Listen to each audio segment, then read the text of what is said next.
And joining us this week on the podcast, we have a filmmaker, podcaster, author. He does a slew of things. I probably can't even. I got to get it all in one breath. It is Justin Decloux. How you doing? I'm doing very well. How about you guys? Oh, fantastic, man. Doing good. Doing well. We As well as one appreciate you. can. Oh yeah, of course, yeah. Yeah, we like to start realistic on the yeah. podcast. It's Yeah, like, you know, actually, we're it's fine. terrible. I'm That's terrible. yeah. Do you ever get that where someone just asks you, "Yeah, how you doing?" and you're like, what answers do I give them? You gotta like pause and think. Like, do I tell them like the real truth or just like the general truth? Yeah, you I know? always feel bad because I'm like, yeah, it's okay. I wish I could be like, oh, it's going good. Like, try to focus on the positive because that's all they want to hear, so you can keep moving with the conversation. Yeah. Very true. Life is such a mixed bag that it's like, ask me in an hour and it may be better than it is now. Who really knows? I do have a problem with that in person, though, because I do that in person. In person, somebody asks me how I'm doing. I'm like, it could be better. Yeah, I'm like, it's okay. It's usually what I say. And then if they hang around, I might tell them more. But it becomes depressing, so I try to get away from them. Yeah, what has been my go-to line is when it's not going so well is that I've seen better days. Sounds a little poetic and maybe catches them off guard. Do you sing it? I don't. I Okay. don't. All right. That'd be really funny if you did. I've seen better days. Yeah. The only time it would be like, I'm doing great, is if like the person bursts through the your window as you're watching something or reading a book, and you're like, "How you doing?" I'm like, "I'm doing very fine right now." Yeah, but the thing is I don't find myself saying things like that. Like I don't find myself saying I'm fabulous, like because like it just doesn't feel genuine. Like I'm not. I mean, maybe it's because I am kind of a pessimistic kind of person, but like, but honestly, like it's like I don't ever feel solid about saying like, man, I'm doing great. Like I don't know why. Yeah, you always have to leave you got to leave a little bit of realistic expectations when it comes to life. You know what I mean? Yes, but do we need to think that much about a greeting? Or, yeah, the question is literally an automatic, like, just give me an answer. Okay, we have acknowledged this and we need to keep moving. We just got to move on. Like, how do I get to the next phase of this? Whatever will get you. Let me move on with my life. Right. No, Whatever gets you out of my way. No. But Justin, it is good to have you here. And as I said at the top, you're involved in a lot of things. One of the big things, of course, is you're on a podcast and you do a podcast, the Important Cinema Club podcast. Please explain what that is and how that got started. The Important Cinema Club podcast was a podcast that I started with my pal Will Sloan. Originally, my intent was to let's talk serious movies, like movies that I had other podcasts before. Like I did a screening series called the Laser Blast Film Society, and that was more like cult and genre stuff. And I was like, oh, me and Will, we're just going to start off and we're going to talk about like serious things, like Jerry Lewis was our first episode. And I quickly realized, talking to Will, who I was friendly with, but we weren't like super friends, that like we basically like the same things. So like martial arts films, horror films, like our tastes are very omnivorous. And so it just became everything, like anything that we're interested in talking about. Oh, you want to do an episode on William Dafoe? Sure, why not? How about mostly porn director Radley Metzger? Oh, that's cool too. Or this forgotten French filmmaker. Yeah, let's do an episode on that. So that's what the Important Cinema Club is. I love that, man. It's that takes a lot of dedication, because I mean, even if you have an awareness of something like that, that's maybe a little bit off the beaten path, you still got to do some homework, I'm sure. Yeah. So basically the way that we go into it is, and we kind of found this rhythm as we started, that like, we're going to get 25 minutes out of a topic. Sometimes it'll be a little bit more. It's usually longer if we're like nervous about what we're going to talk about, which is because we watch more than, I think we usually try to do 3 movies a week, and then each, and then we try to do the same ones, and we can talk about those specific movies. And we don't go super in depth, because a lot of the topics that we talk about, we want it to be like, I don't know what this is. Give me a breakdown. What's important about it? Why you like it? Because if we did like 2-hour episodes, it's like, I feel like it would be alienating to some people, even though that we always get emails being like, oh, I wish you went more in depth. And it's like, that's not what we really do. And it's also just kind of the flow of our conversation, and just doing it with Will, I found it just went that long when we talk about a subject like that. Yeah, I think you gotta there's like a trial run with a podcast, and you got to figure out what's the best rhythm for you, and if it's just you, or if you're with a partner. there is we had the same thing. I think we went through different variations of what we do here, and then eventually got into a rhythm of, we didn't talk about every physical media release, but we picked the things that we felt the most interested in, So I have another podcast called the Bay Street Video Podcast, where I do it with a guy named Mark Hansen, who's a product manager at a video store in Toronto, Canada. And for about 60 episodes, we went through every release every week because Mark knows them all, because he has to. He's ordering them. And it would be like, okay, what's this one? It's this. It's a World War II drama. Oh, my God. Okay, next one. And eventually, I think Mark or we both reached it together of like, how about we just pick the ones we really want to talk about? Yeah, and that's what the podcast is now. Yeah. You get to a point where, I mean, like we do, we don't have like that, the years to say that we've seen a lot of everything that comes out, like, and of course nobody's seen everything, but it's like, we do like to put in the effort of like watching some of the stuff before we talk about it. So that's our week leading up to an episode. It's more, it keeps us more motivated and more interested in doing the podcast, that they're kind of picking the things that we're interested in instead of just, trying to talk about something that we don't know anything about. Yeah, it keeps you invested, and it keeps you like motivated to, keep Explore. up with the podcast, really, to put work into the podcast, because, there've probably been, I've probably been many podcasts, YouTube channels, whatever the case may be, where people, do it for a while and they just lose the momentum, lose the inspiration, lose all the energy for it. So you have to find ways in which to keep you engaged with what you're doing, because you can lose that motivation so fast. Yeah, you need to look specific goals of like, oh, these are movies I can handle. Like, I'm interested in this, so I will watch this so we can talk about it. I mean, I don't know how, like, speaking of like physical media YouTube channels, that they go through everything and like talk about it. And like, even just reading the back, I was like, oh, my attention would just, it's too much. It's like too overwhelming. It's like, I need, when I talk about stuff, I have a YouTube channel too, is like, I don't really like to be negative either. Like, if I do a review, it'll probably be of something positive, because I don't want to sit and talk about negatively about something. Yeah, you're picking the things that you like, and you're trying to spread that love of that thing, and we hope for that with ours, but it doesn't always end up that way. We don't choose the physical media releases that come out, and sometimes, we have to be like, we got to be honest too. We got to be like, oh yeah, you have to. This wasn't for us, Wait, like, do you guys get a lot of comp copies in the mail? Oh no, well, we don't. We the only label that we've kind of made connections with in that way is Imprint. They've been really cool about. Oh really? I need that Imprint hookup. I would like that. Imprint's awesome, man. They've been sending us review copies and stuff. But other than that, we haven't. Honestly, what we do is not a lot about like getting the Blu-ray releases and reviewing them. It's about when they're announced. We talk about the announcement. So it's. We're getting to the movies before they're even out to anybody anyway. So we're having to do the hard work of finding ways to watch these movies, which is not always great versions or complete versions, and we do our best, but sometimes, but it's about everything's about the films at the core. It is, anyway. I mean, obviously that extra stuff is just appreciated whenever it comes along.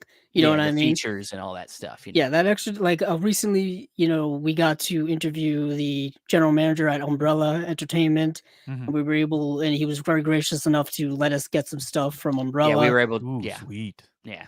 Anytime that happens, they were like, I almost told them no. Yeah, we welcome it.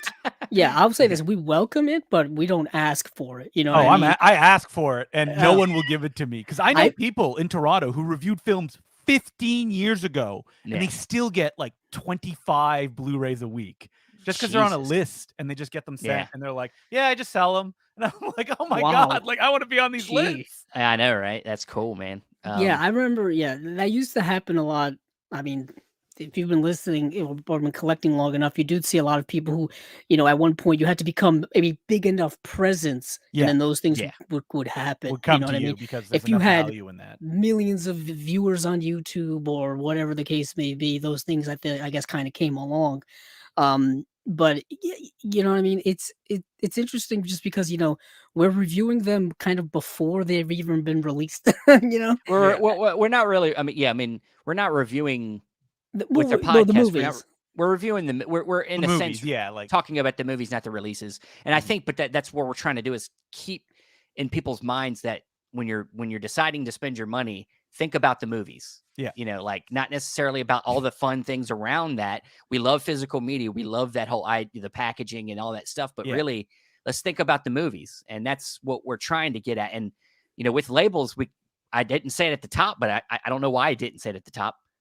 You have your own Blu-ray label. I do. Golden Ninja Video, man. Perhaps that may be why I'm here.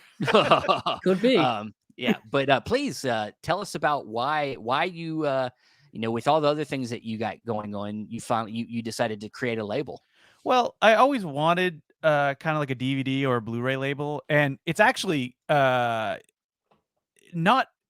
I wanted to do something that would give context to stuff that never had context. Yeah. So like I love, you know, special editions and stuff like that. I love like Blu-rays that allow you to kind of jump into this world that the movie is kind of part of, and then kind of like point you in the direction of, oh, do you want more of this? Do you want like more in this universe? And like it's specifically for things that like maybe you'd see on forums. People know everything about these movies, but no one had really dedicated like a disc to.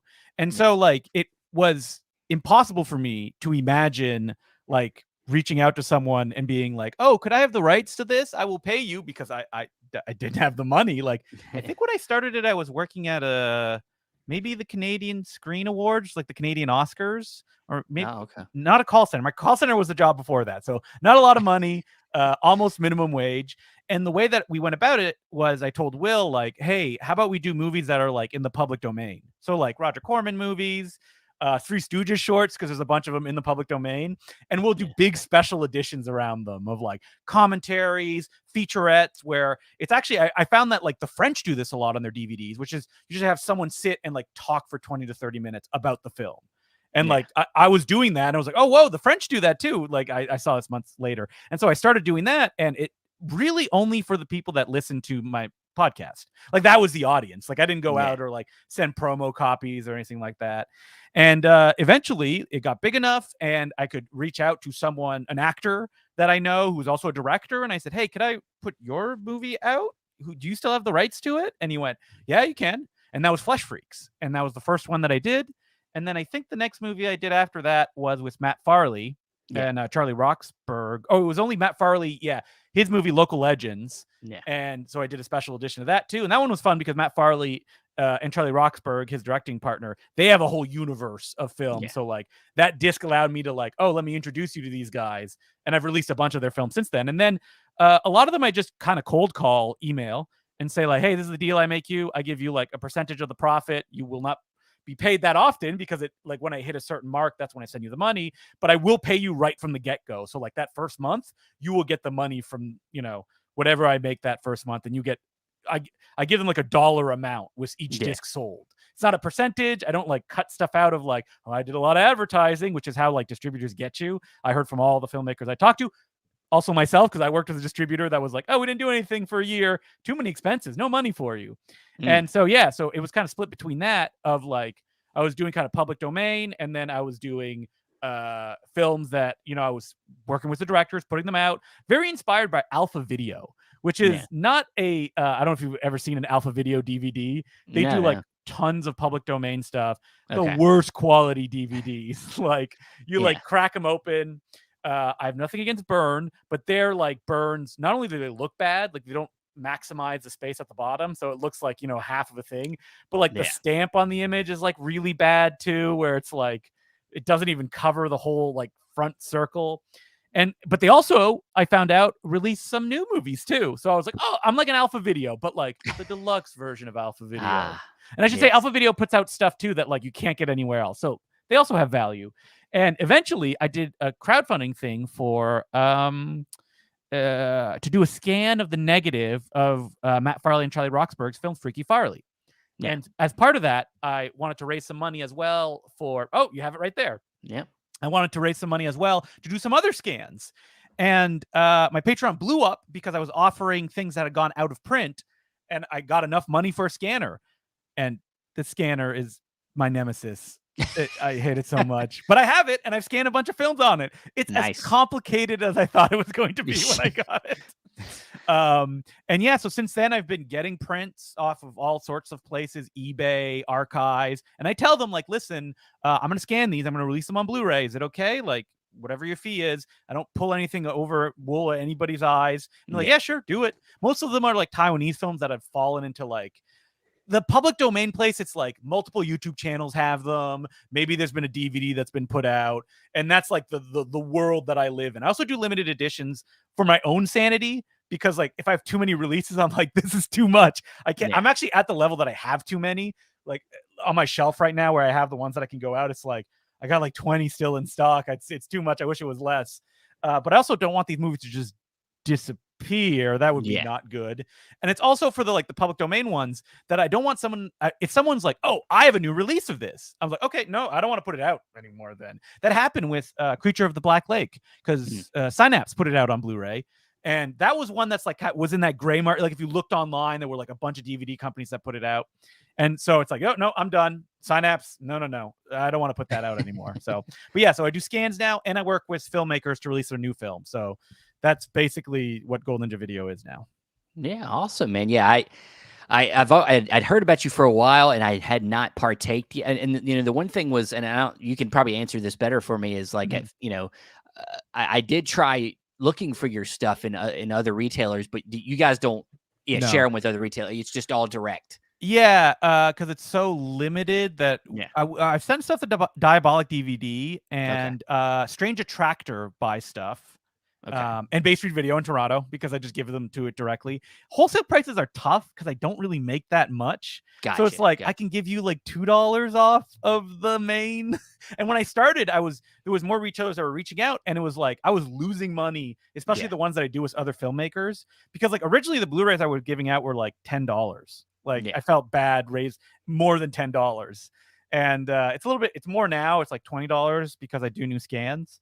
But yeah, no other retailers, and I can understand that you're like, what is this website? Are they legit? Well, no, that doesn't bother me. I like buying direct. But you know, you just, you know, I mean, like I shop at Orbit DVD a lot, and it's partially because it's in my state. You know, and they're a big retailer, so I'm thinking about shipping costs and stuff like that. You know, yeah, shipping's a big issue because people look at it and they're like, it's not free, and it's like, yeah, I'm sorry, like I don't pick the prices. Exactly, yeah, yeah, you're kind of just going on based off of what the post office says or whoever the carrier is. It actually, if you go, because my website through Shopify, it actually gives you like tons of options of like what you can ship, and they used to have untracked ground shipping.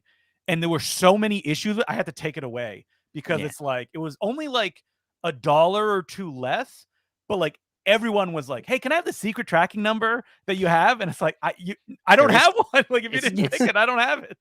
I don't have, can't give you what I don't have.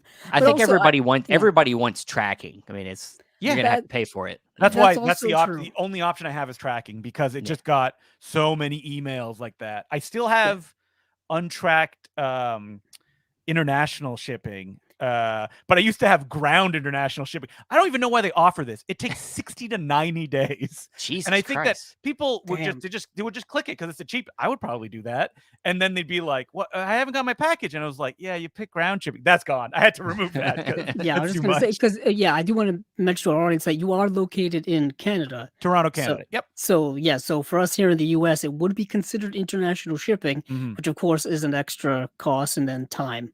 Of course, the time is not as big of a deal, but it's it's just the extra. I just want to make people aware, just in case they order more than one, and it's kind of the same price, because it's like one, and then you can probably add 2 more, and I think it's the same price at that point. Yeah, I had ordered three of your. No, thank you. I very much appreciate that. Oh no, of course. And I'm definitely going to order more, because I'm very much interested in Matt Farley, the Matt Farley universe.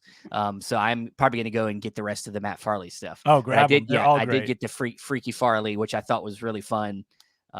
Halloween movie. You know, about a peeping Tom that gets into a lot of it's so really hard to explain, isn't it? It is. It's a peeping Tom. Oh, is it a slasher? Not really, but no. And then I did get this one, the Duel in the River. I'm a Spielberg fan, and of course, it being kind of like on the water duel, I was like, I got to get it. And this, I watched this one already. And this particular movie, what I love is that it's very much like something I would have. I mean, I've made some movies. Mhm. It's just something that's very super low budget and No budget. no budget. Yeah, I think he said it cost $2,000 and like $1,500. No, probably $1,700 of that was for the casing for the camera, because they actually shot on the water. Like when they're having conversations, they're shooting from boats and stuff like that. Like madness. And that's what I loved about it, was because it was so ambitious for such a no budget movie. I'm like, man, they really went for it with no money. Like, as the director says in the special features, he's like, we just didn't think about it. And it's like, that's the only way you can make a movie because like they that. just wanted to make the movie they wanted to make. And I thought that was really endearing. So I really enjoyed this. And then the last one, which I haven't gotten a chance to watch all the way through yet. That's what happens when you have a baby. Skip Tracer, which I hear is really great. Oh yeah, big fan of Skip Tracer. That was one of those ones I would always see it on like top 10 Canadian film lists, because Canadian film is a big passion of mine, especially the way that it's, for the longest time. Thank you, Canadian International Pictures. You're doing a lot of work there, but completely underrepresented. Like no one was putting them out. They were unavailable anywhere. And Skip Tracer was one that I just reached out to the director because we played a 35mm print of his film many years ago, and he sent us the print. It was like, you can have it. I don't need it. And I was like, I wonder who owns the rights to this. And I emailed him, and he said, yeah, you can release it. Nope, no problem. And I was like, sweet. So that's how that came about.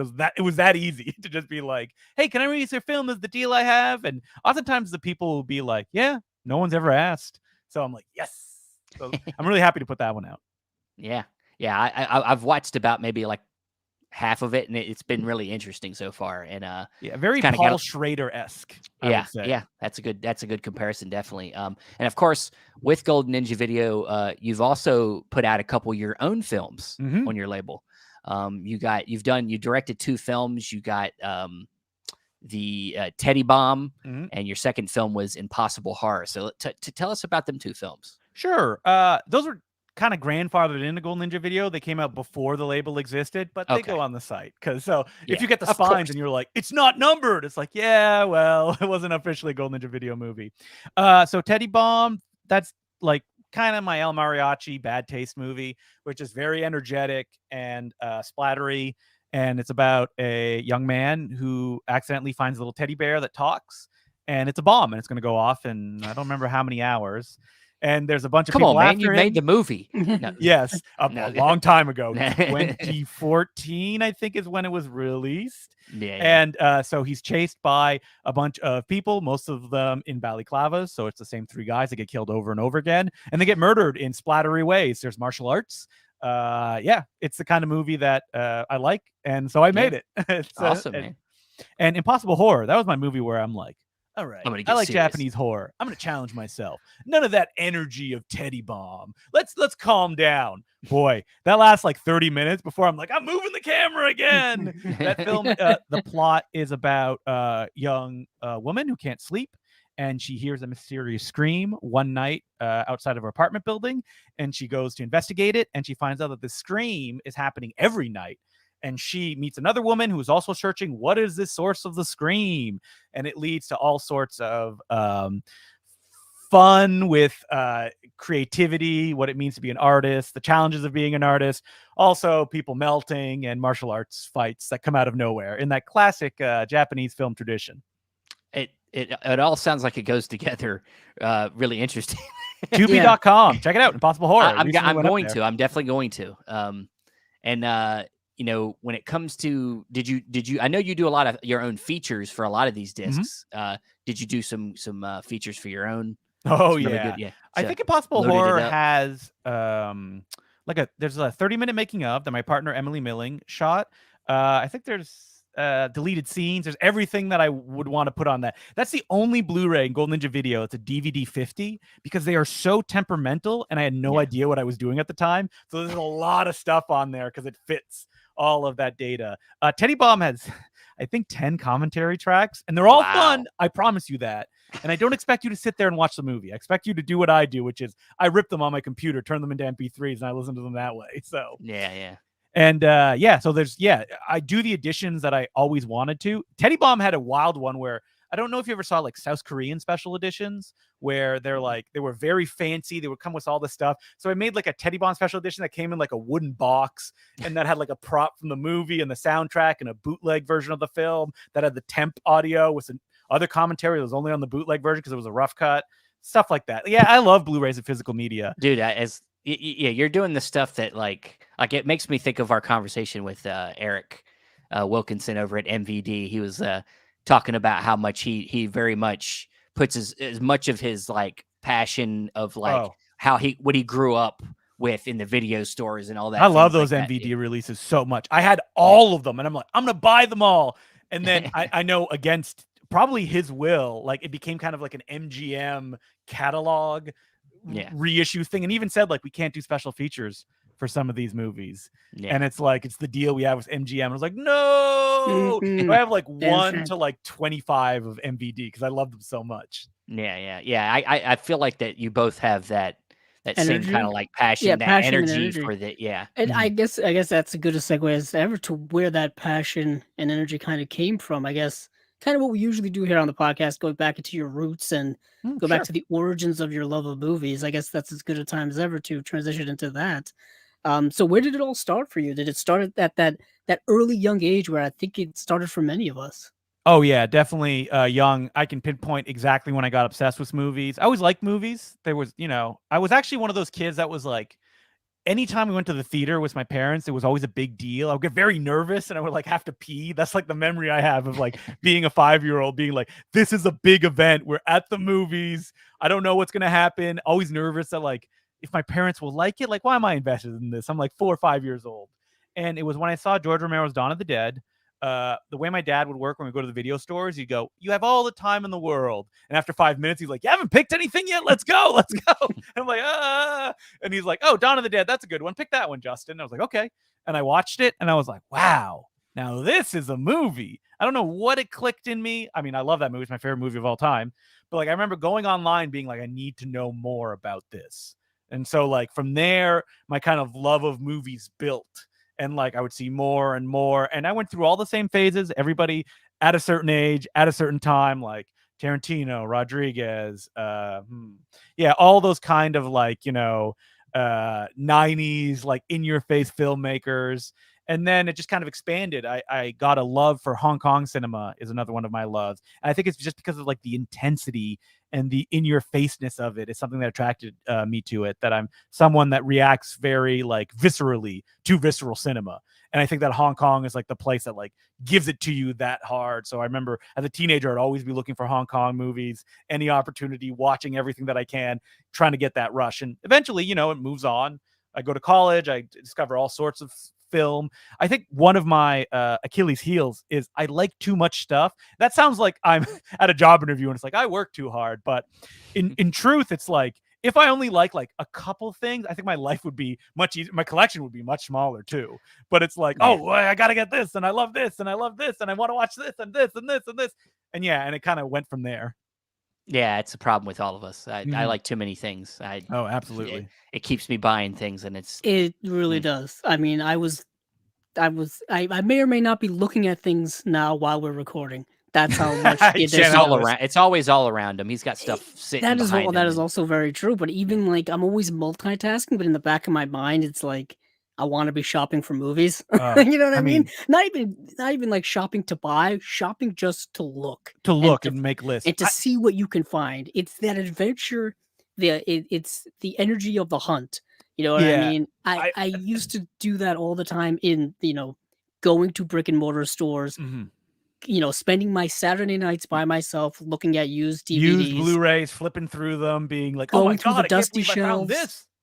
And just finding what you can find. And like that art of it all is kind of going away, I think, depending on where you live. I know it's not in the case for everyone, but at least from my perspective, most of the places I used to go to, either the selection is completely gone or the stores themselves are completely gone. I bring this up all the time. And I bring it up all the time because it wasn't that long ago where I was doing that. Like within the last decade, I was doing it. Seemed like within the last decade, there's just a massive shift in terms of how you can buy movies and how you can buy entertainment has shifted online greatly, and I think things have just been exacerbated even more over the last few years, given the conditions of the world that we live in.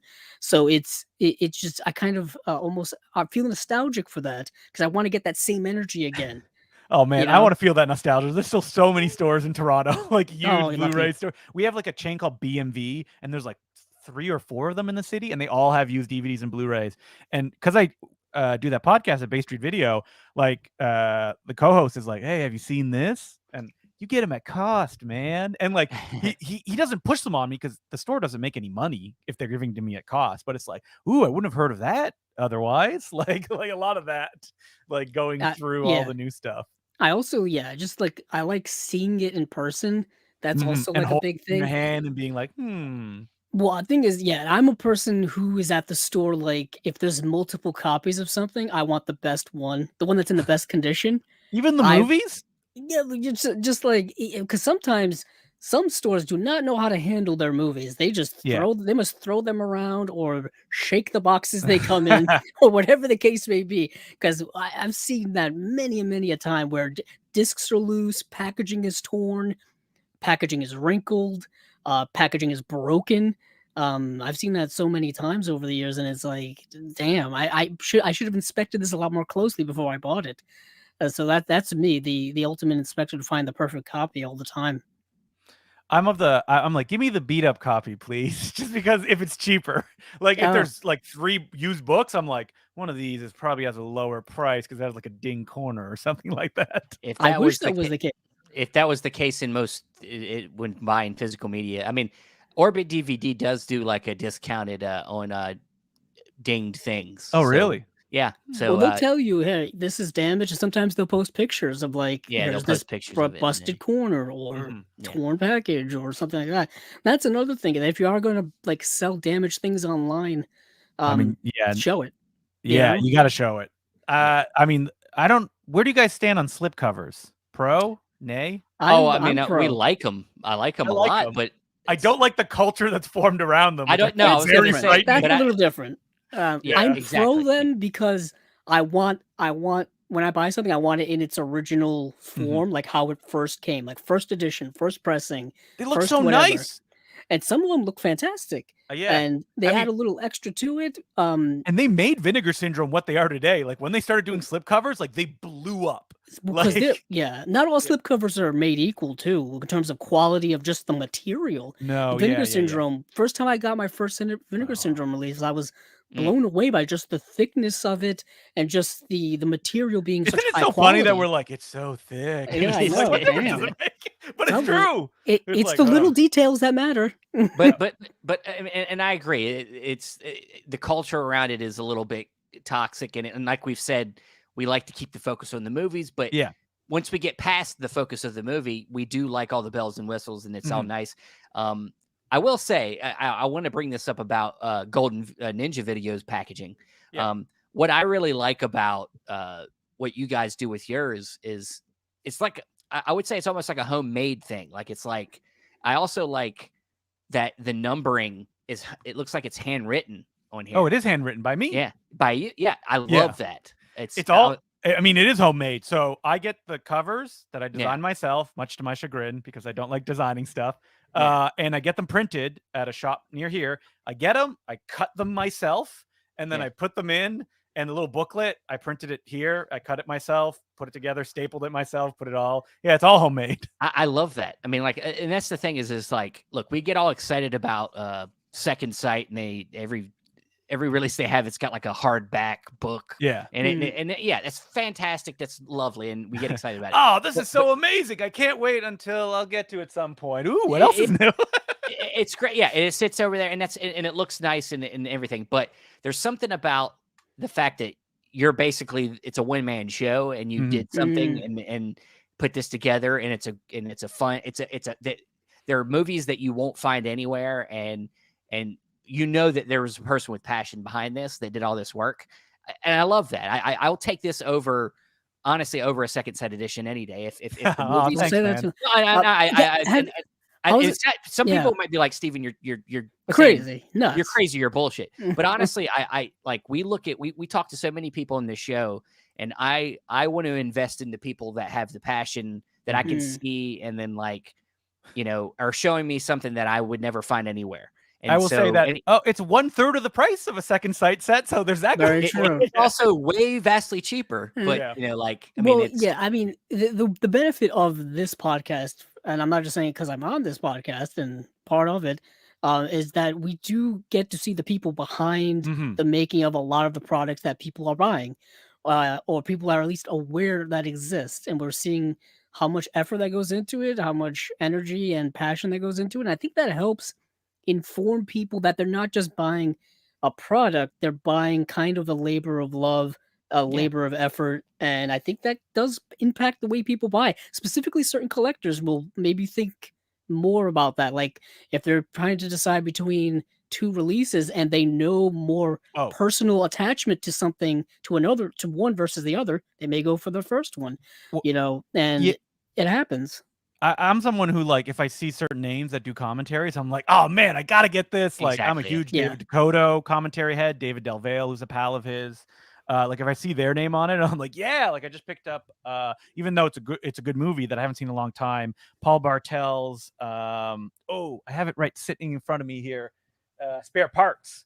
And I was like, I gotta buy that. I gotta buy that. And I was like, oh man, David Decloux, David Delvale commentary. I love those guys. All right, I'm getting it. Did that just release? Because I gotta get that. Yeah. Yes, it's a Scream Factory release. Yeah. I gotta get that. Yeah. So I love that movie. Yeah. And that's another one that, like, you know, I go when I do my podcast at Bay Street and I look at the shelf of what's coming out and I was like, I want this and this.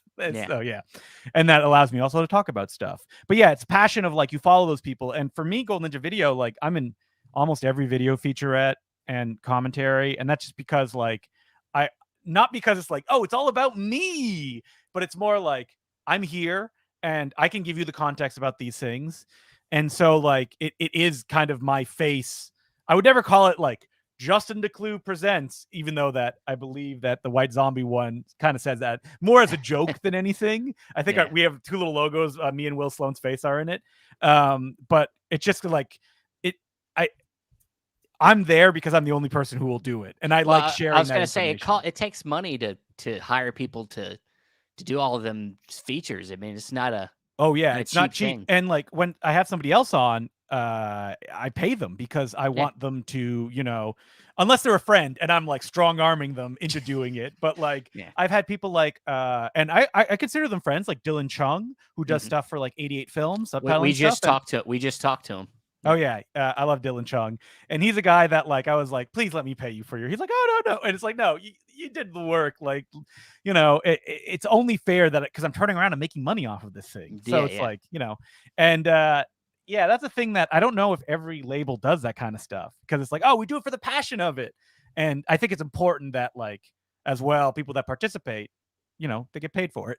Yeah, exactly. I mean, look, there is different levels to different labels. I mean, obviously comparing yourself to a Criterion, or, you know, they got so much more funding behind them in the sense of like, funding here. Yeah. It's like you can only get certain types of movies. You're not going to be able to go get RoboCop or, like, you know, like, it's not possible. And I wouldn't even really want to put it out if I could, because it's like, why? There's a million versions of RoboCop. Yeah. What would I do with it? There's it's like, how can you make like how can you make a better edition than that already exists? But you know but also, it's not what I mean. His passion lies in showing us something that we might not find. Showing us things that we haven't seen. And that's interesting. If I could do a featurette on RoboCop ripoffs, I'd be like, oh yeah, there's something I can do. And that's what is interesting about, you know, Golden Ninja Video, is that you are kind of unearthing things that people probably aren't aware exist, let alone, you know, all popular. I mean, the fact that this movie here is, I mean, it's essentially some kid's backyard movie. Like, it's like, nobody would have put this out. Like, it's not. No one would have put it out. That was discovered thanks to my pal Peter Kaplowski, good friend of mine, and we also used to run Laser Blast Film Society together. Is that he is a programmer at Midnight Madness at Toronto National Film Festival, and so sometimes he gets sent stuff of like other programmers, or sometimes directly to Midnight Madness, and he'll be like, Justin, you got to see this, and that was one of those. And because he knows that, like, no one's going to put this out, it's too cheap. But like, as someone, and you've made feature films, you send them to film festivals, and I've heard stuff like, it's a little cheap, Like, I don't know if we can like put this out there and like charge people for it. And then I will sit there at the film festival and watch just the most boring, dreary, passionless films. And it's like, but it's slick. So, you know, we can play it that way. And so that's the way I approach these movies, is that like, but they're so much fun. Like, you know, wouldn't you rather have something fun than another 80s slasher film that you're like, I've never heard of this? And you're like, oh, that's why I haven't heard of it, because it's not very good. Now, I guess one of the more, I mean, kind of going the opposite way of what I was just saying, White Zombie is probably more well known because of the Bela Lugosi tie, because it's tied to classic horror film and all that kind of stuff. What made you what's the gestation of like wanting to put that out, other than being a fan of the movie? My pal Will Sloan, he loves White Zombie, and he's like, can we do White Zombie? And I was like, why would we do White Zombie? Like, there's so many versions of White Zombie. There's like the Roan Group, the Kino release, like every bootleg company or gray market company under the sun has put out White Zombie because it is in the public domain. And then he got a 60 millimeter print, and he was like, what if we did a 60 millimeter scan? And I was like, I like that, because like I like the idea of watching a 60 millimeter print of something, of like, you know, when you were a kid and you would see these like, you know, movies maybe like projected at like the library or something, and you're like, oh, there's something like, you know, weird and otherworldly of that. And like White Zombie, that's the perfect mood for it. So I did not think anyone would be interested in this. That like when we did it, I was like, this is a really important Cinema Club only project. Like the super fans will want it. I was even like, maybe I'll do like 300 copies of it. Like, I don't think I'm going to give any more than that. And also we shot like where we play like horror hosts that will like interrupt if you want. You don't have to watch it that way. And I thought like that would be our main selling point of like, oh, well, we shot horror host material for it. But like when I put it out there and I put out some stills, like people are like, we love this. And I was like, oh, okay. Like I'm genuinely shocked by this, that like people are that interested in it. Yeah. I mean, it's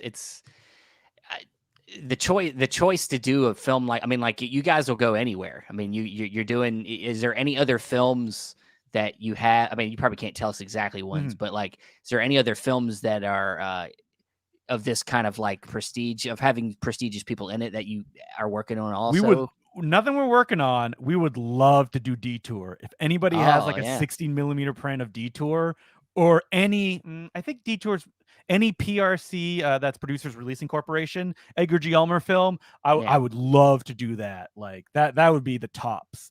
There was a guy named Wade Williams. I don't know if you've ever heard about him before. That he basically claimed ownership on all of those public domain films. He's like, I own them, all the Ed Wood movies, everything, they're mine. No one else can release them, even though they were clearly in the public domain and that nobody had claimed copyright on. He recently passed away. And I think that all these movies are suddenly like slowly coming out. Like we have a 35 millimeter print of Ed Wood's not last film, but Bride of the Monster. And we're going to be scanning that and putting that out. And I announced this months ago. But due to some issues of White Zombie and King of the Bullet coming out, I haven't been able to tackle it in the way that I want. And even before that, there's another movie called Phantom Kung Fu that I've scanned. It's ready to go, but I have to finish these two before I put those out. I don't know how companies like Mondo Macaboro, they announce like 5 ahead and they all have different shipping dates, because I just received so many emails from people being like, wait, but where's my thing? And like, I can only imagine that they have a million emails like that perhaps an intern answers, but for this, it's me that I have to reply to them and be like, I'm sorry, it's coming.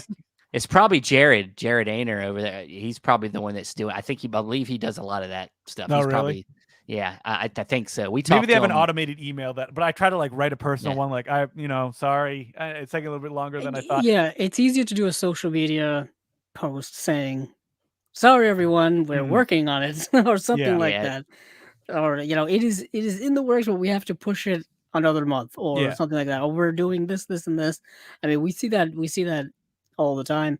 And these things happen. I mean, there's so many technical steps that go into the making of all of these on so many different levels. And it must be really, really tough to kind of stay on any type of schedule. Yeah. And then you don't want to rush anything, because that's when mistakes are made, and mistakes always get found out. Yeah, I mean, even a company like Criterion, like their Citizen Kane 4K that didn't have color correction for like half of the movie.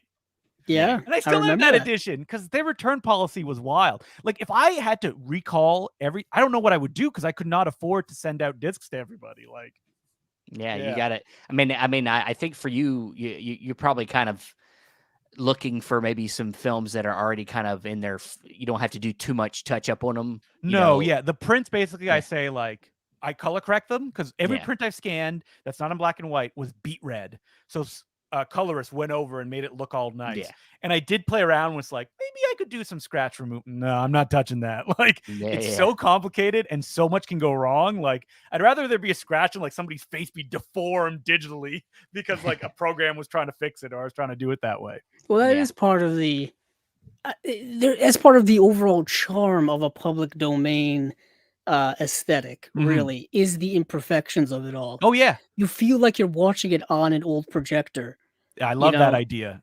Absolutely. And that's what I say in my, even on the back, it's like scanned from a 35 millimeter print. No negative, no inner negative. Sometimes well-loved output. Just because I don't want to trick I noticed people. that. Yeah.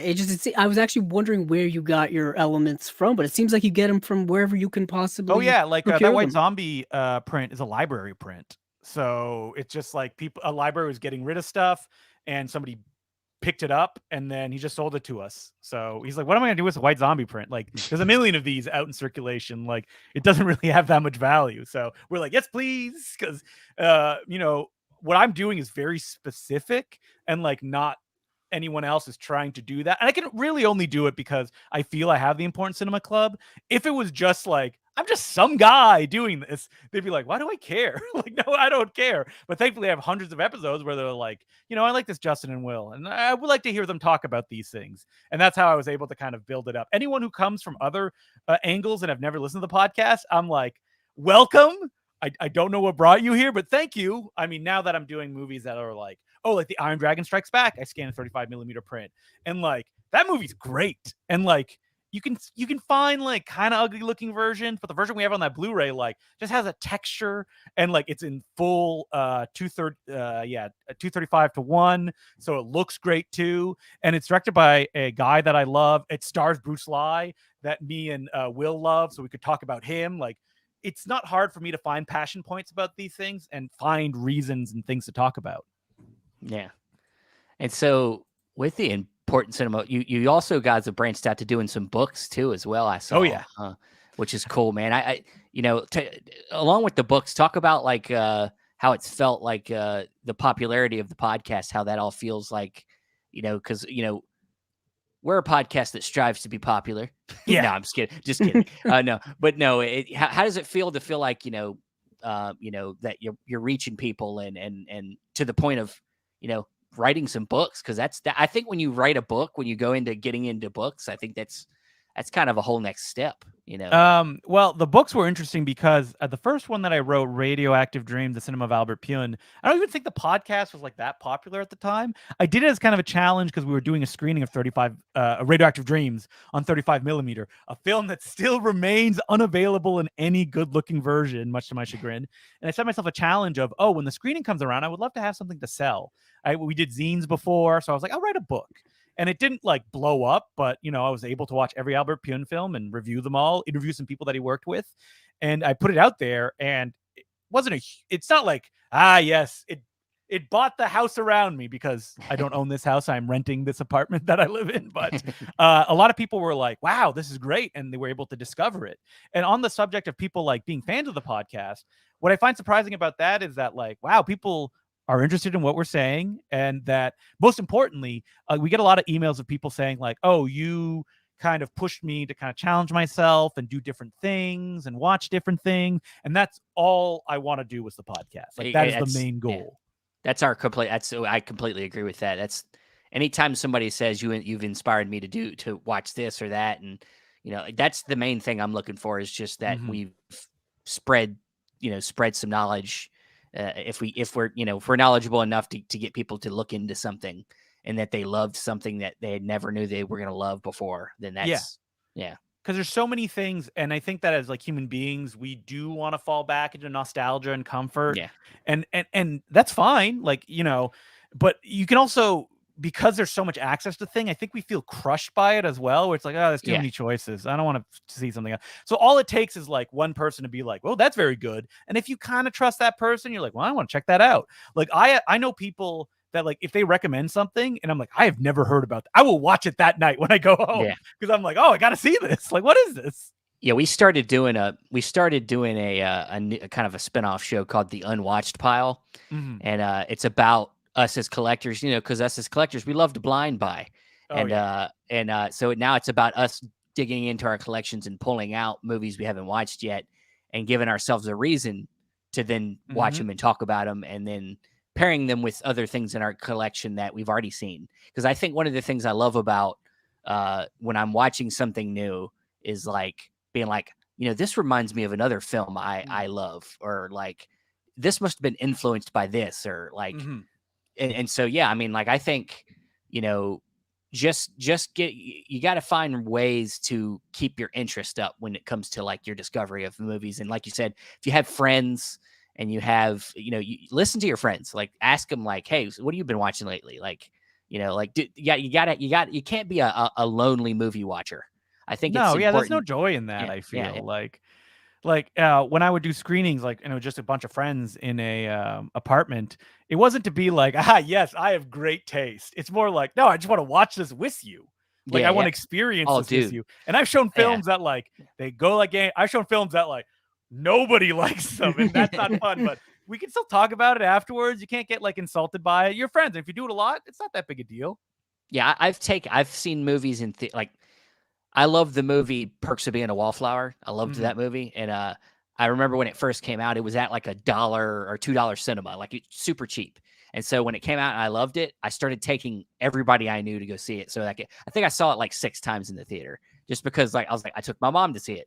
I took one of my friends to see it. I took my girlfriend to see, I took everybody to see it, but one at a time, just so I could see it again. Nice. And so, I mean, I think that's part of, it's like a lot of things in our world, we're like, the world's trying to make us more secluded. Yeah. Like by making things more convenient. It's like, this is what you like, right? Don't look at anything else.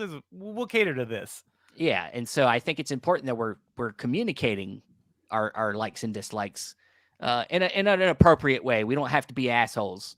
No. And but what do you mean you haven't seen this? Yeah. How? God, you're stupid. That is kind of, that I think I've leaned way back on judging people for what they haven't seen, because like I've said this a million times on this podcast. I've always subscribed to the philosophy that movies are kind of everlasting, not everlasting, but they're always around. They're always around. They're always around. We have over a century worth of cinema, so you can always go to it no matter what year it came out. You can watch a movie from 1915 or a movie from 2023, and it's going to be there. You know what I mean? It's going to be there for any time you need to discover it, or you want to discover, or you just happen to fall upon it, and it's always there. It's just this timeline of just stuff that you can just dive into at any point, and there's no fault if you don't get to see a certain movie by a certain time. You know what I mean? There's no race when it comes to seeing movies. You can see them whenever. I mean, granted, their impact on you may be different depending on what part of your life that you're in. That obviously comes into play, but I think that's more about you as a viewer than it is about the movie itself, because the movie is, what it is. You're like, oh man, you got to watch Boondock Saints. It's like, oh, okay, it still holds up, eh? Yeah, maybe, I mean, wait, are you 12 and it's 2001? No, I find this a lot when it comes to movies that I saw as a child, and then I talk about them as an adult with people who saw them when they were an adult. Steven, didn't we talk about? No, I don't know if it was you, Steven, but it was somebody else who the Spielberg movie Hook seems to come up in that conversation all the time. It is one, yeah. Is that one of yours, Steven? It is a movie that I think I watched a lot as a kid, but now that I've went back to it as an adult, I don't like it as much. Like it doesn't hit me. Well, what I was talking about is someone who didn't see it as a child, as a kid, and then watched it as an adult and was like, "What are you talking about? Why do you like this movie, you crazy?" Oh, I thought you were gonna be like, "I love it. This movie's great." No. It's the opposite of that. Where something that I grew up with someone did not, and then they Mhm. see it as an adult and don't have, I guess, that childlike wonder of it all. Yeah. You know what I mean? I've seen that a lot with other certain like kind of There young is coming of age films. You know, there is a thing Goonies and too. There is a things like thing that. too where sometimes when you introduce something to somebody, you can't hype it up too much, or it's just or it's going to turn them off like almost automatically. Like I can't do that with my wife. Like with my wife, if I get too excited about a movie that I'm showing her, she's going to almost like it's almost like doomed to fail with her.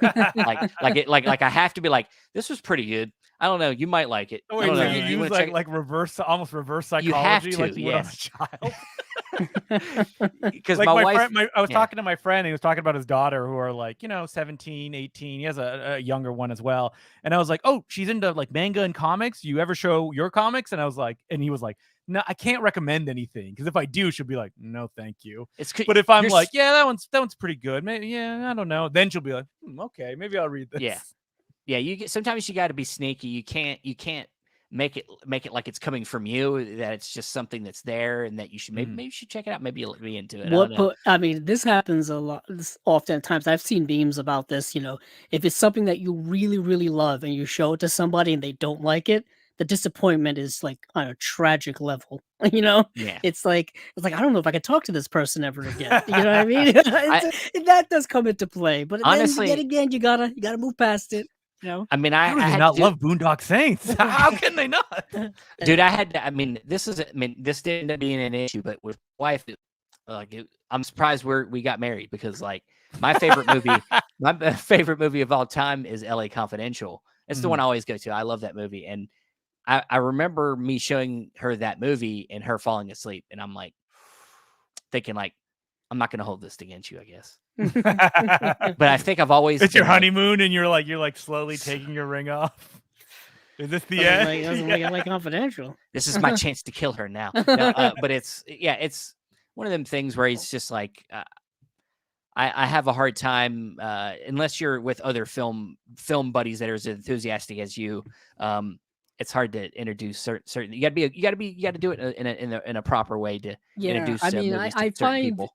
As I've gotten deeper and deeper into my love of movies, I find myself being it's more difficult to talk with people who aren't as into movies as I am, because I almost feel like I can't relate to them because they're talking about things that I don't. And then and then in the back of your mind, you're thinking like, man, I'm pretentious as fuck. Like I guess so. It's like, do they know how great Seven Samurai is? Do they know? Yeah, it's stuff like that like when you're really into something, it doesn't even have to be movies. It could be anything. You kind of you feel at home within that realm. Yeah, and you're talking to you about baseball, and you're like, huh, what? There's periods in baseball, right? They're like, oh my god, this person doesn't know anything. You don't know anything. There's not. I mean, I've always tried to be a bit of a Renaissance person, so I can at least be in on every conversation. But even then, it's like where I feel most comfortable and most at home is within movies, television, stuff like that, comic books. You know what I mean? And trying to kind of force yourself to be sociable can be difficult. You know what I mean? And then as you get older, you feel like you have less patience with trying to force things. I've recently found video games are a good entry, and I don't really play that many video games, but I got a Steam Deck, so I play that because it's very accessible and easy. And to be like, oh, what video games are you playing? And I have enough of a base for them to be like, oh, this or that, and I can ask questions based on that. So that is my entry now with strangers my own age. Ah, yes. Yeah, I don't have one anymore. Nobody. Leave me alone. I don't listen to any of the new music. I don't listen to I'm totally out with like young people today. Like I have to try to get them on board with young people today. Young people today. And see, I know I'm not that old, but I feel old. My job makes me age at least 15 to 20 years. Yeah, you're 18 years old. So I mean, but it's I mean, it can be difficult sometimes, but I hope that the younger film fans can be open-minded and continue to, and I think these labels do a good job of opening people's minds. Oh yeah, like Vinegar Syndrome is tricking people into buying all sorts of films these days. Of course they are. Yeah, even their main label now, they're like, oh, how about 3 Polish films? And it's like, oh, okay, yeah, sure. I mean, I know, of course, what they are, but I wonder people who like buy their like slasher films each time. They're like, I guess I'll get this. It's on the main Vinegar. The whole partner labels is like they started doing partner labels. It's like, wait, what? Like, yeah, I'm very curious about the partner labels. If like what their audiences are like, and like where people go like, oh, because they put a lot of challenging films, some of those labels, and are people like, well, I don't like this, and then they just like abandon that label, or they I don't know. I'll go back, I guess. I don't think that's happened yet that I'm aware of. I can only speak for myself. When there are certain labels that you begin to trust more and more when it comes to the quality of their product, the quality of the film they're putting out, to where you end up kind of just almost instinctively buying every time a new one comes out. I mean, Canadian International Pictures, I think it was kind of something that grabbed me right away, and that really got me going very, very early, to the point where I'm like, I'm willing to put down the money for them because I'm so fascinated by just Canadian films in general. But the fact that these are films that really I don't think have seen the light of day, or that anyone really knows about. Amityville Curse, please. That was one of the more mainstream ones, and I was like, and that's like that was one that they're like, listen, this one's gonna sell out, and then we can do like the Rainbow Boys, okay? Like that's well, we talked with them, and that was right around when the Amityville Curse, I think, had come out, and it sold out almost immediately because it has that attachment to the Amityville series. Well, I think the commentary, Paul Korup is like, it's not very good. It's not that good of a film, but people like love that series, I guess. But I think what's good about part, even though there's like 1,000 of them, but each label does typically one release a month. Yes. So there's a lot of love put into the one release, and it's not so overwhelming if you're attached to one label. Even though that like there's like weird kind of like, is Vinegar Syndrome like dictating some of this stuff? Because like Yellow Veil Pictures did a bunch of Polish movies that I thought Deaf Crocodile would have released. Because that's the kind of film that they would put out. Like I think and there's a couple labels that, like, I mean, we saw TerraVision now go off and branch off and do their own thing. But when they were in there, we also had VHS Hitfest, who kind of does, or Shitfest as they like. Yeah, I've never heard it called Hitfest. Well, we had him on, and he endorsed that saying, because we asked him, is it supposed to be said like that, or people just adopted that? But they're both essentially straight to video. Saturn's Core, Culture Shock. I think there's a new VHS label that just came out, isn't there? Well, I know that the newest one is the Film Desk is the newest label that joined, and they're kind of seems to be kind of it's only been one release, but I believe they're a little bit more. They've produced some films, so very much.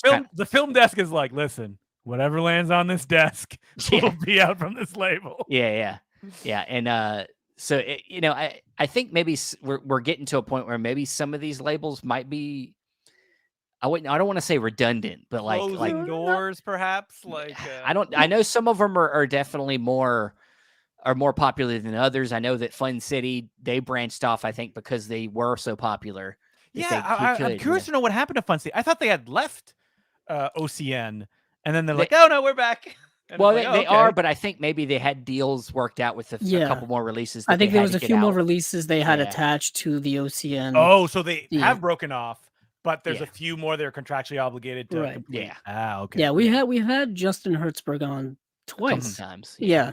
And right around the time where they were branching off of OCN. It was right before it was like completely officially announced. It was just as Party Girl was announced. Party Girl was announced, I'm fascinated by all like the inner goings of like, how do those labels work? Like, how much do they get paid? Like, and I've heard things, but nothing concrete enough. So I think the thing is about them is that they all seem to be incredibly specifically passionate about what they're doing. Yeah, they all are, and they're mostly like individuals that are working on it together. Even though that I get the feeling that their special features oftentimes are produced through Vinegar Syndrome, because there's a lot of names that are like Vinegar Syndrome names that show up on like partner label releases. I think there is like a deal that's made that where you can do your own work if you want, but they have in-house people that because I know like Michael Keane does a lot of that stuff. I don't know if you've spoken to him. We haven't spoken to him, but I'm aware of him. So it's one of them things where I think they have in-house people, but if you want to go do your own work, you can go and do your thing. And I think the main thing that gets used probably through Vinegar Syndrome, probably mostly is their art, like their slip covers. Oh yeah, art. like their art person, and their slip covers and their duplication and their shipping and all that stuff. So yeah, it's got to look a certain way to be under the Vinegar Syndrome OCN. Even though I will say that not just Vinegar Syndrome, all Blu-ray labels, they're a little expensive these days. They are expensive every week on my podcast. Yeah, I mean pricing. Where's the limit? I don't know if you guys have talked about this before. Of like, no, I guess it all depends on the individual collector and how much financial stuff they've got. You know what their portfolio. But I feel like there's like. a limit, right? Where people go, okay, I can't do this anymore. And it feels like it's almost there. Well, like, I think everyone has their limit, specific price points. I know they're do. So for good years. though. All these companies are putting stuff out that's so good. The tough part. I didn't say it was easy. If it was bad, they're like, hey, here's the movie, $50. I'd be like, screw you. I didn't say it was easy. I would say I mentioned them earlier, and I love them to death. Second Sight is a good example. Like their editions are amazing. But I don't know if I have any Second Sight Blu-rays because they are very expensive. That's what I was gonna say. They're amazing, and a lot of times it's one movie and it's like $60, $60 to $80 for like this 4K of. But I was of that where I'm like, wow, that's a lot of money for it. Then I got one of them, and I'm like, okay, this is like when they say deluxe limited. This is what they're talking about. Yeah, I held that like Curse of the Demon in my hands, the big deluxe edition, and I was like, oh, maybe I'll get it later, regretting it instantly, being like, oh, I should have gotten it. I would have loved it so much. Yeah, it's one of them things. It's just one of them. Yeah, and I mean, we always say this, like, don't everyone collects in their own specific way. Everybody collects, based off of their preferences and all that kind of stuff. Like I was just saying. I have a certain price point value when it comes to certain movies or editions or stuff like that, where I'm like, if I see a movie that's like, there's no way this should be this price. I do that when I'm in stores all the time. I do that when I'm on shopping on eBay, when I'm like, these prices. I think of that every time I'm handing over my money and taking the Blu-rays. There's got to be some standards. You got to have some limit. I guess you do. But then there's always that regret in the back of your mind. I've noticed this now that we've been doing this for so long. The boutique stuff, when it's limited and it goes. Say that. It'll always be there. You can always have it. You can find it, but you're going to have to pay more for it now because you can find it. But we're getting to that point, and I like to say it's like, if everything is a special edition, nothing is, right? Like at a certain point. But then again, it's like the Vinegar Syndrome releases that were announced recently, like, a 4K version of Boogeyman. Yes, please. I love the Boogeyman. Undefeatable, the Godfrey Ho film. Yeah, the other edition, Bloody Mary on it, that only exists in a really crappy copy. Give it to me. Give it to me. It's like, I can't say no because like I love this stuff. Yeah, I think Vinegar Syndrome's definitely has got the best marketing all around, kind of like setup. Like, well, the reputation has been around for like a decade. That also does help when it comes to reputation. God, I remember when they were doing crowdfunding for their Herschel Gordon Lewis set that they were doing. It's like, yes, this little company that's coming up, and now they're like dominant, built on slip covers. They have merch, huge merch. Like they're always coming out with a new T-shirt design every month. They're opening a store in Toronto, which the second or third. That's store? awesome. Yeah. Every time I see the Instagram of the archive up in near where you live, Andrew. I think it's in Connecticut. Yeah. It's only what's it, like 2.5 hours away from me. Every time I get a package from them, it's just I'm one state over, literally. So I'm like, this should come much faster than this, know. But it's I mean, it's as we're wrapping up, we do got to get what we're talking about labels. Like, what when it comes to your collecting habits, what are the ones you're typically the most passionate about collecting nowadays? Because I see your shelves back there. They're full. Yeah, I recently cleaned them as well because they were overflowing, and I had to put some stuff into storage. We're very well documented, so if I need to find them, I know what bin they're in, and I can go. So I was never someone who was like, I want a complete collection of something. Yeah. Anytime if I walked into someone's house and they're like, I have every Criterion DVD, I'd be like slowly back away. Yeah. I'm like, Wait a second. oh my god, this person's gonna murder me. So when it comes to that kind of stuff, I think there's two that I try to buy everything. One of them is Visual Vengeance. I love Visual Vengeance. They do kind of like SOV movies. What was the first one that they did? Oh, they did like a Bloody Muscle Bodybuilder from Hell, the Japanese Evil Dead remake, in quotation marks. And they've done like SOV stuff. And like that's a guy, the person who runs that, who loves that. Like those are such amazing special editions. And they have like feelies in them too, which is something Severin does. I don't know if people know the term feely. It's back Infocom, the video game company. They had big boxes and you'd open them up and there'd be like 10 little like toys or things related to it. Like Bloody Muscle Bodybuilder came with like a little foam dumbbell. And I think the Necrophiles came with a condom that was labeled the Necrophiles. And it's like, don't use that. Like it is not a safe product. So I love those guys. And speaking of Vinegar Syndrome, at one point I decided, almost on a whim, like I'm gonna get every Video Syndrome archive release. So I have almost all of them. Yeah. And they're reaching a point though where I'm like, I don't know, like TV movies. Even though they're archive release, it's kind of like at first it started as like, listen, if we made a normal edition of this, we don't know if anybody would buy it. So it's in a nice fancy box. So you want this, guys? And it's like, yes, please. I want this box. Yeah. And nice so I have them all except for Vice Academy and Evil Town. I've seen Evil Town and I've seen some Vice Academy movies. I'm good. Like, yeah. But and other than that, I don't think I collect like anything that really interests me. I'll be like, ooh, if there's a commentary or there's featurettes, that's like, oh, somebody cared about this, and that like makes my attention kind of peak. I'm like looking right now. I'm gonna pull. I have a stack here, a gigantic stack of stuff that like I want to watch that I've recently picked up.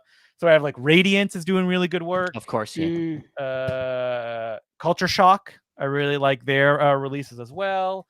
I have some Warner Archives, even though that Warner Archives, I wish they did special features because, you know, they do great things on the movies, but like some of the stuff I would like context around them, and I don't always get that.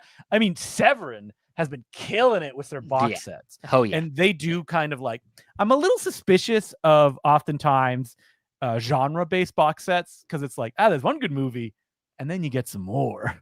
But like, they're like Dance Macabre that was recently put out. I really enjoy that. I'm trying to look here. Is there any other like label stuff that really excites me? A Saturn's Core is one that I almost buy everything, unless it's a Wave movie. That's where I draw the line. Because I love all that SOV stuff, especially that oftentimes it's like a filmmaker that made 1-2 movies. So if you watch the movie, you feel like they're everything in it. And like the producers of those discs, like they understand that, and they'll often include like hour-long making of, where you almost get like reminiscence of the people and like the life they lived. And that's what I love, like a Blu-ray that's like almost someone's life in a box. I don't mean that in like reductionist way, but just like that there's a story there, and that always interests me. I think this was one of their releases. The Cellar, was that one of the Saturn's Core? Maybe that was actually no. The Cellar was a Vinegar Syndrome release. Is it was it straight up Vinegar Syndrome? Okay, yeah, because that was one that was shot on film. That was directed by the guy who made Witchboard. Okay. Yeah, did you see that one? That's the one with the kid, right? I haven't seen that one. I did watch the. I mean, the Cellar was great. But yeah, I think I got a couple shot on video. I know I got a Saturn's Core release over there, and I'm trying to think of what it is. Yeah, Saturn's Core is definitely like an acquired. That's the label that I keep waiting for people to go like, I don't want this because like it's so weird and different. But I'm like, give it to me, yes, please. Like, I'm trying to think of some ones. They released Duck the Carabine Massacre, which was the a Columbine film that came out like a year after Columbine happened, the massacre. And I was very moved by like that, watching it again. I remember I would go to like the video store and be like, no, thank you. But like watching it now and like everybody's reminiscing on it and it has that kind of weight of the time that's passed since it's been made. I find that very moving. Yeah. Yeah. Let me see. I'm going to bring it up here. I'll figure out what I bought. I bought. What did you buy, Steven? Oh my They do. god! You Oh, can it's go into your archives. Sinister. That's what I bought. Was Oh, you Sinister. Oh, did that's a buy really fun Sinister. one. That Yeah. that director, they released 2 of his films, and he was doing like wild action stuff on VHS, which nobody does. And yeah, it's very impressive. It's something weird with Siren's Course. Sometimes the directors go back and there's like a director's cut where they shot new footage. And I think Sinister is a case of one of those, and that's neat as long as the other version is included on the disc, which they usually are. So yeah, I love those Saturn's Core releases. I'll always read, and I very rarely know the stuff that they put out, but I'm like, yes, please. Speaking of used stuff, I was thinking about this when you were talking about it. My used kind of like, all right, this is enough, happened when I found a release of Savage Harvest, and I was like, yes, I've been looking for this forever. I can't believe I found this.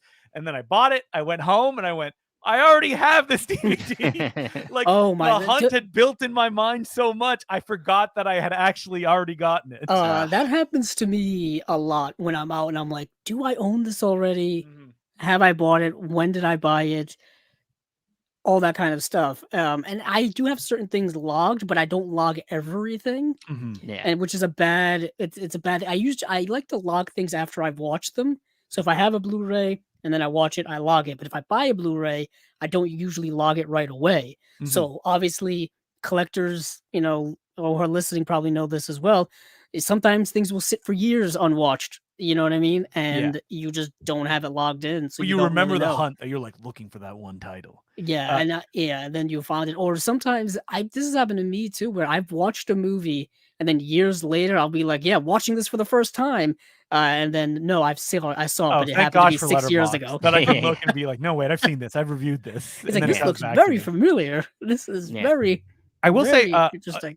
A genre or a type of film that I will always buy is Taiwanese kind of like fantasy genre stuff. That when I started going into video, I was like, I can do this. No one is doing this. And now everyone is doing this. And I was like, okay. Over the last, I would say 2-3 years, has been an explosion of just like that cinema. Just all kinds of martial arts cinema from the 60s, 70s, 80s. Stuff from Hong Kong. Yeah, the company's doing Jackie Chan films. I think that kind of like blew up, and people are like, wait, people like martial arts, even though it's literally the most watched clips you can find on YouTube. And they've been going back to that. Something about new releases, though, is that like we're getting to the point that I look at Vinegar Syndrome and I go, I have a lot of these. Or like companies are just re-releasing movies again. And it's like, oh, I've reached the point where it's like, I don't need to. I've seen these and I own maybe a version of it, so I'm good. Yeah, so if that's arriving, it slims down the pool for me. So we've also reached a point where different companies are putting out the same movie around the same time. Yeah, Jackie Chan. It's happening a lot with what we just talked about. And I'm like, for example, In the Line of Duty, the box that just came out from 88 Films here in the US. I have all those Eureka titles. Eureka had put them out back in January. And it's like same thing with Tiger Cage. Shout Factory just put out and it's the same releases as were put out, or very similar. That always confuses me because like I don't know what the direct market of Blu-ray is anymore. It feels like it's a collector's market, and that like not many people are walking into stores and going, oh yeah, sure, I'll grab this. They're like, people are ordering it, and if they really want it, they're like just importing them. But I guess they crunch the numbers, and that's not the case, which is, I guess, interesting. But there is a lot of collectors out there that decide not to be region like open for everything, just to keep their buying in control. That, you know what, I salute them. That is something I cannot do though. Yeah, same here. I don't think I can do it, especially if I know that there's a world outside of my world. Well, unknown treasures. And honestly, for us in America, a lot of the editions outside of America are way better. Oh, they're way better. Yeah. France, I speak French. France is amazing Blu-rays and DVDs. And I'm almost jealous of like, wow, I'm never going to get this. Like, I need this edition of this thing. It was, the best looking version of it. Like I'm sure Criterion is going to put it out at some point, but there was like the first woman post-World War II Japanese director. She had like a retrospective going around. No one's announced this yet, but it's released as a box set in France. So, what am I going to say? No. And like all these special features for me, they're in French. So I'm not going to get those. Yeah. So it's overwhelming. As you said near the beginning, it's an overwhelming thing, but I think we all love it still. Yeah, all you need to remember, Golden Ninja Video. You buy Yeah, all those. just buy all those. Like, Yeah, well, let's end there. I do want to end there. Like, if there's some Golden Ninja Video releases that you really want to recommend to people, please give people a list of ones they should go to your site and scoop up. So I would recommend, if you're interested in like regional filmmaking and like a wild, impossible to understand world with a very, you'll just be introduced to the continuity, get Matt Farley's Local Legends. I'm ordering that soon, by the way. Principally because Local Legends is a film about Matt Farley. He made a biopic about himself, and that sounds like very like, why? It's so good and it's so funny, and it will like, you'll be like, well, I got to see all these movies now, and also the songs that he writes, all 24,000 of them. But you'll learn about that more in the movie as well. I would, if you like martial arts films, I would recommend picking up The Iron Dragon Strikes Back, the Bruce Lee film. I think it's a great movie. Everybody that watches it is like, wow, like how I'd never heard about this before. And it's just our love letter to Bruce Lee, one of the Bruceploitation actors. If you like kind of like comedy stuff, like indie comedy stuff, Dinosaurs in a Mining Facility is so funny. Like, speaking of movies that you would watch and you're like, no one will release this, but it's so funny. Like Dinosaurs in the Mining Facility. I think the director spent like 5+ years finishing this movie, taught himself visual effects, and he did a 2.5 hour making of documentary on the film that it's like, and it's like tight too, where it's like interviews have like pauses cut out of them. He spent almost as much time doing the documentary as he did on the film itself. It's on that Blu-ray. I think it's $15. So we recommend picking that one up. I'm just scrolling through here. Definitely Impossible Horror, because that's the film that I directed. One that I feel doesn't get enough attention, Sweet and Vicious Beauty, is a film that is a gothic slasher martial arts film. And I only discovered it because its director, I knew because he had action choreographed a film that I liked in the early 2000s. And I was looking like, what has he done lately? And I went on Amazon, I found his movie, watched it, and I was like, holy moly. Like, what? I've never heard, like, it's a period. Wow. It's also 2.5 hours long, like, but it doesn't feel long. It's just, the director's like, I just wanted to put up, no one's funding me, so I'm just doing all this. He like it's like set in like a period town that he shot at, like one of those Western. So much fun, and it's a great Blu-ray. The director went all out of like special features and things like that. So would recommend checking that one as well. And then once you get all of those, buy all of the rest that are in stock. I would very much appreciate it. So he suggests everything. One of each, please. Start with those ones that I just mentioned, and then you move to the rest. And then you'll be like, oh, I wish I could get these other ones. And I'm like, you got to buy all the new ones so you don't miss out on them after Exactly. Like I saw someone was selling Thrilling Bloody Sword for like $300 online. Jesus and I was Christ. like, I have a version in stock in the store right now. You just have to buy it as a 2-pack. Like, please don't spend that much money on that. It's not worth it. Yeah. All right, man. Well, that's fantastic, man. I'll definitely be grabbing some of that stuff you suggested there. And please tell everybody where else they could find you and reach out to you, and where they can find the podcast. You can follow Golden Ninja Video on Twitter. My name, Decloux J, Decloux, the letter J, on Twitter as well. Every week on the Important Cinema Club podcast. I'm going to go through all the podcasts I have now very quickly. I also have the Bay Street Video podcast, where we talk about all the notable Blu-rays and DVDs every week. No Such Thing as a Bad Movie, where me and a group of friends, we pick one bad movie and try to find good things to talk about it. And as well as when I recently started, the Very Fine Comic Book podcast, where we just pick a comic, me and my friend, we just talk about it in general. And we want it to be like an introductory thing to comic books. Like, you don't need to know anything. That's the whole point, that you listen to the podcast and it's like, oh, that sounds interesting, I will want to check that out. So you can find that as well, where all podcasts are found. And also follow me on Twitter. Film Trap is my name on Twitter, because that's filmtrap.com. It's kind of like the home to all that stuff. Awesome, man. Well, Justin, thank you for staying up late with us. And, thank you for having me. It's so much appreciated. Of course. And anytime you want to come back, man, let's do it again. Oh, I'd love to. Just invite me. Obviously, I can talk. I have no issue with that. We love it. Thanks, man. Thanks.